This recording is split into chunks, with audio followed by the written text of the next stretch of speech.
Hello बच्चों, कैसे हो आप सभी लोग। तो चलिए आज हम लोग स्टार्ट करने जा रहे हैं एक नया सब्जेक्ट जो कि है 11th फिजिक्स। इसमें हम लोग कवर करेंगे अपना पूरा सिलेबस को।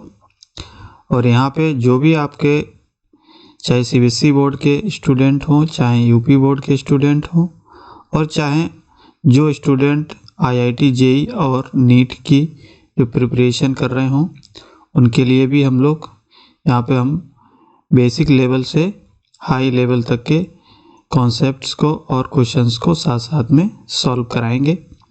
ठीक है, तो आइए आज हम लोग स्टार्ट करते हैं अपना नया subject, that is 11th physics. अब देखिए 11th फिजिक्स को स्टार्ट करने से पहले हम आपको बता देते हैं कि हमारा जो सिलेबस है, क्या सिलेबस है, क्या क्या हमको इसमें पढ़ना है। ठीक है, तो एक बार आपको ओवरव्यू दे देते हैं सिलेबस का, उसके बाद हम लोग स्टार्ट करते हैं। ठीक है, तो जैसे अगर हम सिलेबस की बात करें आपके 11th फिजिक्स में, तो इसमें आपके बेसिकली 11th फिजिक्स में आपके जो 15th चैप्टर्स हैं, कितने चैप्टर हैं? 15 चैप्टर। 15 चैप्टर में हम लोग देखते हैं क्या क्या चैप्टर्स हैं। जैसे पहला चैप्टर आप लोग जो पढ़ते हो, तो ये चैप्टर है हमारा पहला, फिजिकल वर्ल्ड।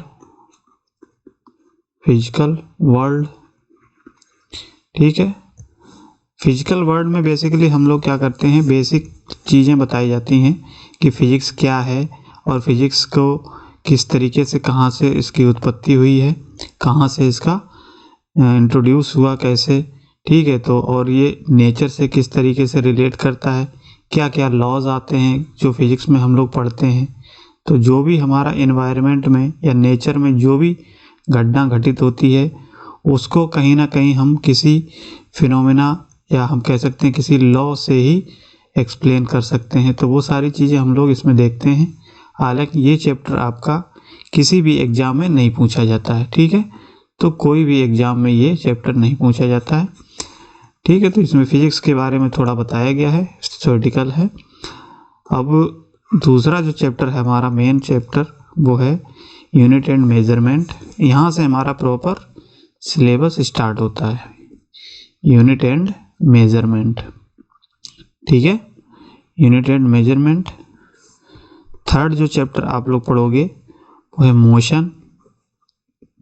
क्या है? Motion in a straight line.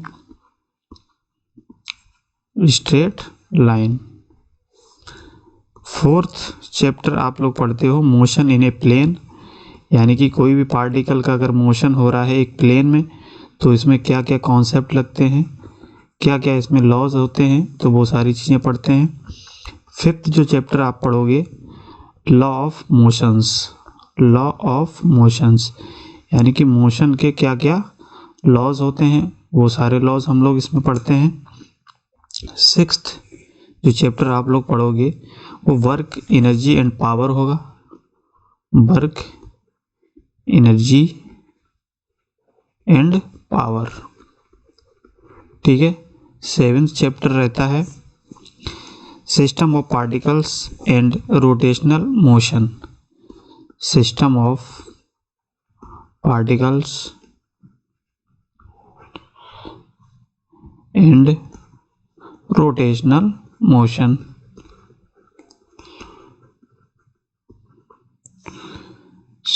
Next जो चैप्टर आप पढ़ोगे वो है ग्रेविटेशन।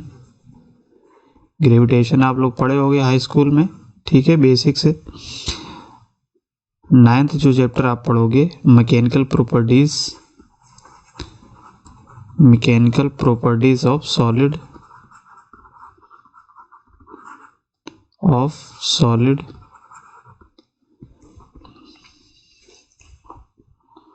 और 10th चैप्टर जो आ जाता है आपका मैकेनिकल प्रॉपर्टीज ऑफ फ्लूइड। ठीक है, तो मैकेनिकल प्रॉपर्टीज ऑफ फ्लूइड, ये 10th है। 11th हम लोग पढ़ते हैं thermal properties of matter, thermal properties of matter,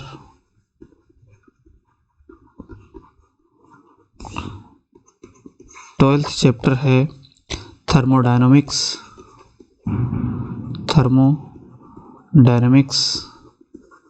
इसमें हम लोग देखते हैं बहुत इंपॉर्टेंट ये चैप्टर है। 13 जो चैप्टर पढ़ोगे काइनेटिक थ्योरी, और 14th चैप्टर है ऑक्सीलेशंस हम लोग देखते हैं कि किस तरीके से ऑक्सीलेशंस होती हैं, वेव्स होती हैं, ठीक है। 15th जो चैप्टर हमारा लास्ट चैप्टर है वो वेव्स है, ठीक है। तो बेसिकली ये आपका एक सिलेबस है, इतने चैप्टर आपको इसमें पढ़ने हैं। तो बहुत लेंथी सिलेबस है 11th का, तो आपको हम प्रॉपर तरीके से यहाँ कवर कराएंगे, ठीक है। आप लोग सभी लोग नोट्स भी साथ साथ बनाते चलिए, सारे कॉन्सेप्ट्स को हम लोग कवर करेंगे बिल्कुल जीरो लेवल से, ठीक है। जीरो लेवल से स्टार्ट करेंगे और हाई लेवल तक जाएंगे, जिससे कि हमारे जो भी बोर्ड के एग्ज़ाम्स होंगे साथ में हाई लेवल वाले में आपके जैसे IITs के कॉन्सेप्ट हो जाएंगे। टॉपिक में हम लोग टॉपिक के साथ साथ में ही क्वेश्चन को सॉल्व कराएंगे। पहले बोर्ड लेवल के क्वेश्चन होंगे, फिर IIT लेवल के जो प्रीवियस ईयर में क्वेश्चन आएंगे उनको सॉल्व कराने की कोशिश करेंगे, ठीक है। जैसे नीट का हो गया तो नीट में भी हम लोग देखते हैं, तो वो सारी चीज़ें कवर करेंगे, ठीक है। तो इस तरीके से ये हमारा सिलेबस है, हम लोग कवर करेंगे प्रॉपर तरीके से। चलिए आज थोड़ा हम लोग स्टार्ट करते हैं। अब देखो पहला जो चैप्टर है हम लोगों का, पहले चैप्टर में बेसिकली क्या कहा गया है उसको हम लोग समझते हैं। पहला चैप्टर जो आप पढ़ोगे वो क्या है, यूनिट एंड मेजरमेंट। क्या है, यूनिट एंड मेजरमेंट। सभी लोग हेडिंग डाल लीजिए, फिर समझते हैं, ठीक है। Unit and measurement. अब देखिए इस चैप्टर में बेसिकली हम लोग फिजिकल क्वांटिटीज़ के बारे में बात करते हैं, यूनिट की बात करते हैं, और मेजरमेंट क्या होता है उस सब के बारे में बात करते हैं। कौन कौन सी हमारी फंडामेंटल यूनिट्स होती हैं, फंडामेंटल क्वांटिटीज़ होती हैं, उन सबको हम लोग यहाँ पे करते हैं। इसी में हम लोग डायमेंशंस के बारे में देखते हैं कि डायमेंशन फार्मूलाज कैसे निकाले जाते हैं, ठीक है। अब सबसे पहले आप हेडिंग डालेंगे फिजिकल क्वांटिटी। इसमें सबसे पहले हम बात करेंगे फिजिकल क्वांटिटीज। अब देखो फिजिकल क्वांटिटीज की अगर बात करें तो आपके दिमाग में क्या आता है, फिजिकल क्वांटिटीज का मतलब क्या है। तो देखिए हमेशा याद रखिएगा, फिजिकल क्वांटिटीज वे क्वांटिटीज होती हैं जो हम उनको मेजर कर सकें। क्या कर सकें, जिनको हम मेजर कर सकें, ठीक है। जो मेजर्ड की हुई जो क्वांटिटीज़ होती हैं उनको हम फिजिकल क्वांटिटीज़ कहते हैं। जैसे अगर एग्जांपल की बात करें तो जैसे क्या हो गया, जैसे हमारी लेंथ हो गई, ठीक है, लेंथ हो गया, टाइम हो गया, ठीक है, मास हो गया, फोर्स हो गया, ठीक है, वर्क हो गई। तो ये सारी हमारी क्या है, एक फिजिकल क्वांटिटी है जिसको हम क्या कर सकते हैं, मेजर कर सकते हैं। तो जो क्वांटिटीज़, ऐसी सारी क्वांटिटीज़ जो हम मेजर कर सकें, ठीक है, जो हम मेजर कर सकें वो क्वांटिटीज़ क्या कहलाती हैं, फिजिकल क्वांटिटीज़ कहलाती हैं। इतनी बात समझ में आ गई सबको। तो अगर आप लोग डेफिनेशन लिखना चाहें तो डेफिनेशन लिख सकते हैं। क्या लिखेंगे, ऑल क्वांटिटीज़। अगर हम बोल दें तो सही रहेगा, चलिए लिखा देते हैं, ऑल फिजिकल क्वांटिटीज़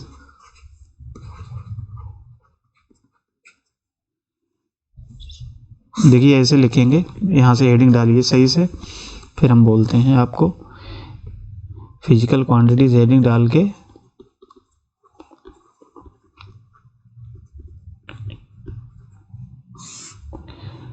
इसमें लिखेंगे।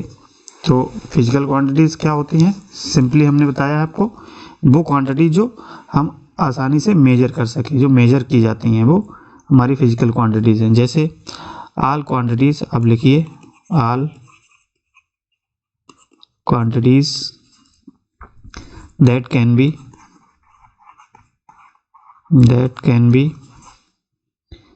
measured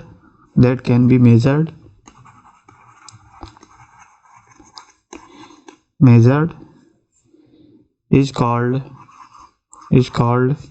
फिजिकल क्वांटिटीज, ठीक है, फिजिकल क्वांटिटीज,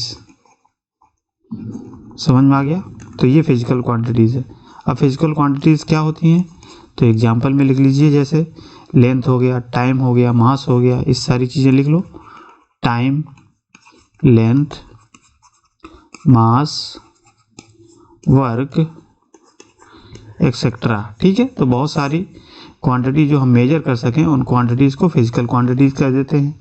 इतनी बात समझ में आ गई। तो ये सारी फिजिकल क्वांटिटीज़ होती हैं। नेक्स्ट हेडिंग डालेंगे मेजरमेंट। तो मेजरमेंट क्या होता है, नेक्स्ट हेडिंग डालेंगे मेजरमेंट। अब बात करते हैं मेजरमेंट क्या होता है। तो देखिए मेजरमेंट की, जैसे आपको सपोज करो मेजरमेंट की बात करेंगे तो आपके दिमाग में क्या आएगा कि कोई भी क्वांटिटी जो फिजिकल क्वांटिटी है उसको हम मेज़र करेंगे। जैसे लेंथ हो गई, मास हो गई, वर्क हो गया, ये सारी हम क्या करते हैं, मेजर करते हैं। लेकिन जब भी मेजर करते हैं तो किसी न किसी को एक स्टैंडर्ड को ध्यान में रख कर ही मेजर करते हैं, किसी के रेस्पेक्ट में ही मेजर करते हैं, ठीक है, यानी कि किसी रेस्पेक्ट में ही हम कंपेयर करते हैं। तो किसी एक स्टैंडर्ड क्वांटिटी से हम क्या करें, अगर कंपेयर कराएं, क्या करें, एक स्टैंडर्ड क्वांटिटी से अगर कंपेयर कराएं तो इस प्रोसेस को ही हम क्या कह देते हैं, मेजरमेंट कह देते हैं, ठीक है। कोई भी क्वांटिटी जो स्टैंडर्ड क्वांटिटी के साथ स्टैंडर्ड क्वांटिटी के साथ कंपेयर कराते हैं तो वो हम कह देते हैं मेजरमेंट। क्या कहलाता है, मेजरमेंट। समझ में आ गया। तो लिख सकते हैं measurement is the comparison of A quantity with standard same physical quantity, ठीक है। तो हेडिंग डाल के इसे लिखेंगे measurement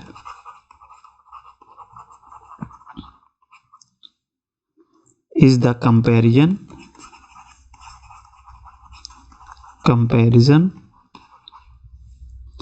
of a quantity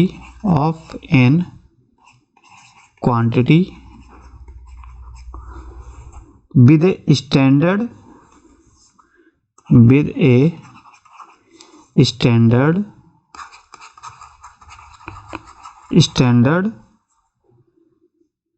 of same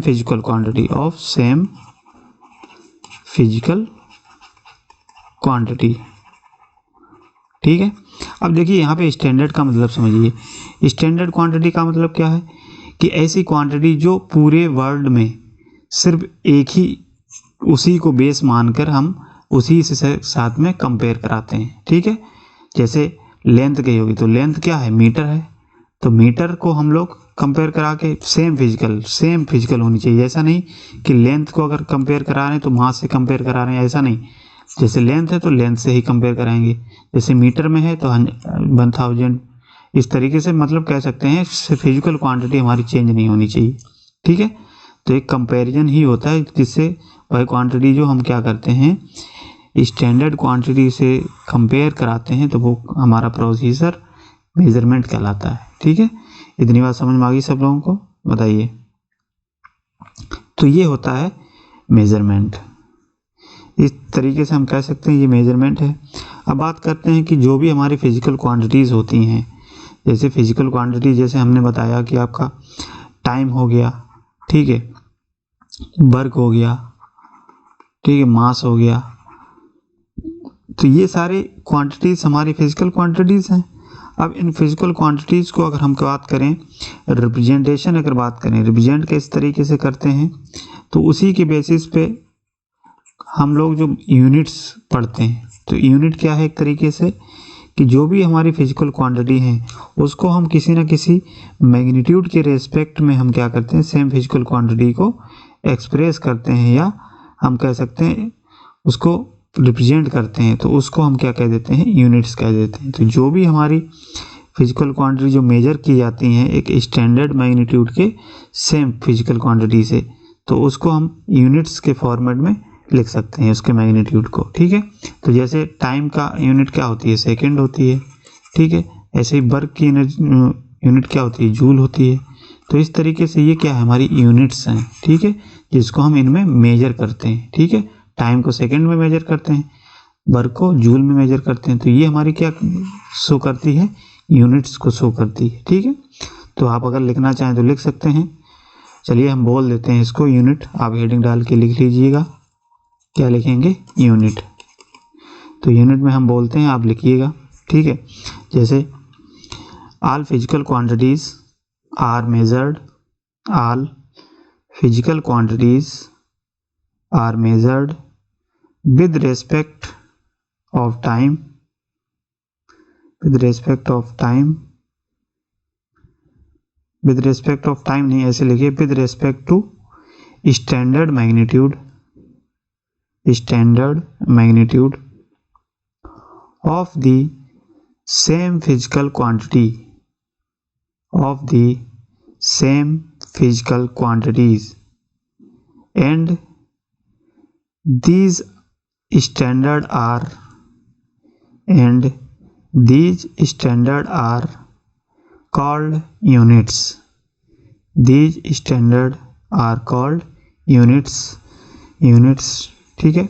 example में लिख लीजिए, जैसे सेकेंड हो गया, कॉमा मीटर हो गया, कॉमा किलोग्राम हो गया। तो ये सारी हमारी क्या है, यूनिट्स होती हैं, एक्सेट्रा, ठीक है।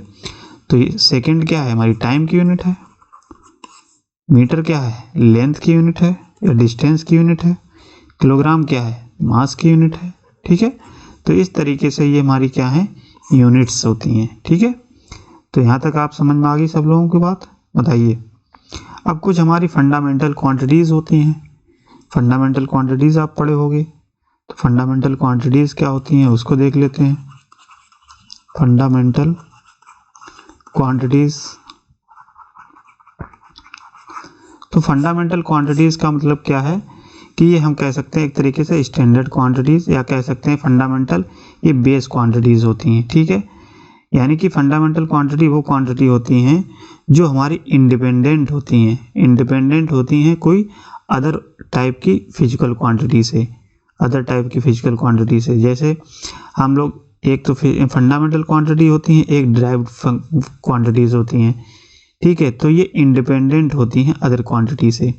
जैसे मास हो गया, लेंथ हो गया, तो हमारी जो फिजिकल क्वांटिटीज़ होती हैं वो कितनी होती हैं, वो लगभग हमारी 7 होती हैं। कितनी होती हैं, सॉरी, फंडामेंटल जो क्वांटिटी होती हैं वो हमारी 7 होती हैं। कौन कौन सी होती हैं, तो आप लोग लिख लीजिएगा इसको।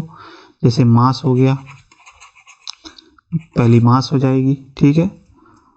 दूसरी लेंथ, थर्ड हो जाएगा टेम्परेचर या टाइम, लिख लीजिए टाइम, फोर्थ लिखिए टेम्परेचर, टेम्परेचर, 5 लिखिए करंट, ठीक है। और 6th आप लिखेंगे luminous intensity, luminous intensity, luminous intensity. और 7th जो है amount of substances, amount of substances. तो बेसिकली जो फंडामेंटल क्वांटिटी होती हैं वो 7 टाइप की होती हैं।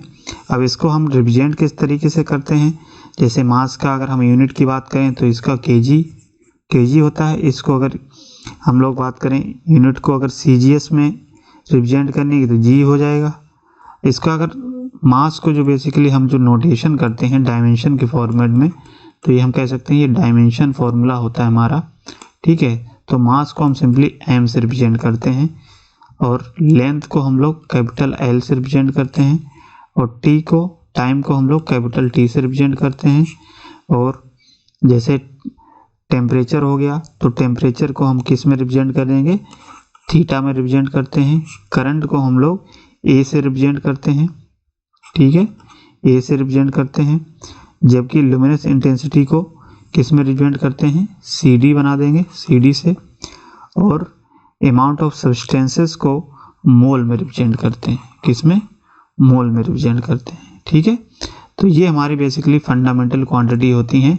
इन फंडामेंटल क्वांटिटी से ही हम लोग क्या करेंगे, आगे डायमेंशंस निकालेंगे, डिराइव्ड फंक्शंस की डिराइव्ड क्वांटिटी होंगी उनकी, ठीक है।